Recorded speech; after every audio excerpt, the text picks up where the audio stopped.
ನೋಡ್ಕೊಳ್ಳಿ. ಈ ಹುಳ ಏನಾದರೂ ನಿಮ್ಮ ತೆಂಗಿನ ತೋಟದಲ್ಲಿ, ಅಡಿಕೆ ತೋಟದಲ್ಲಿ ಇದ್ರೆ ನೀವು ಬಹಳ ಎಚ್ಚರ ವಹಿಸಬೇಕಾಗ್ತದೆ. ಇದರ ಹೆಸರು ಬಂದು ರೆಡ್ ಪಾಮ್ ವಿವಿಲ್ ಅಂತ. ಈ ಹುಳ ಅಡಿಕೆ, ತೆಂಗು, ತಾಳೆ, ಹೀಗೆ ಏನು ಪಾಮ್ ಟ್ರೀಸ್ ಅಂತ ಕರಿತೀವಿ, ಇದರ ಬಾಧೆ ಹೆಚ್ಚಾಗಿರುತ್ತೆ. ಬಾಧೆಗೊಳಗಾದ ಮರದಲ್ಲಿ ನೀವು ರಂಧ್ರಗಳನ್ನು ಕಾಣ್ಬೋದು. ಆ ರಂಧ್ರದಿಂದ ನಿಮಗೆ ಒಂಥರ ಲಿಕ್ವಿಡ್ ಥರನೂ ಬರ್ತಾ ಇರುತ್ತೆ. ಇದರ ಬಾಧೆ ಜಾಸ್ತಿ ಆದಾಗ ನಿಮಗೇನು ಗರಿಗಳೆಲ್ಲ ಒಣಗಿಬಿಟ್ಟು ಬಾಗಿರೋ ಥರ ಕಾಣಿಸುತ್ತೆ. ಇತ್ತೀಚಿನ ದಿನಗಳಲ್ಲಿ ಅಡಿಕೆಯಲ್ಲೂ ಕೂಡ ಇದರ ಬಾಧೆ ಹೆಚ್ಚಾಗಿದೆ.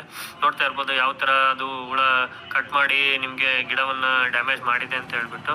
ಇದನ್ನು ಕಂಟ್ರೋಲ್ ಮಾಡೋದು ಹೇಗೆ ಅಂತ ಹೇಳ್ತೀನಿ. ಅದಕ್ಕೆ ಮುಂಚೆ ಈ ಪೇಜನ್ನು ಫಾಲೋ ಮಾಡ್ಕೊಳ್ಳೋದು ಮರಿಬೇಡಿ.